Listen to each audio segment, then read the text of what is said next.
ఆదివాసుల ఐక్యత నాయకపూర్ ఐక్యత.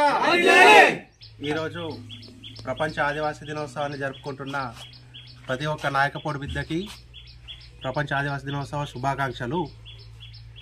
ఇట్టి కార్యక్రమాన్ని మేము మా డొంకేశ్వర్ మండలంలో ప్రతి ఊరూర జెండా ఎగరేసి పండగలా జరుపుకుంటున్నాము. ఇట్టి వాతావరణంతో ఒక పండగ వాతావరణం నెలకొంటుంది. ఈ పండగని ఈ ఆగస్టు 9నే జరుపుకోవడానికి గల ముఖ్య కారణం ఏంటంటే, ఐక్యరాజ్య సమితిలో 1994లో ఆగస్టు 9వ రోజున ఆదివాసీ హక్కుల పరిరక్షణ కోసం ఒక కమిటీని వేయడం జరిగింది. కాబట్టి అదే రోజున మనం ప్రపంచ ఆదివాసీ దినోత్సవాన్ని జరుపుకుంటున్నాము.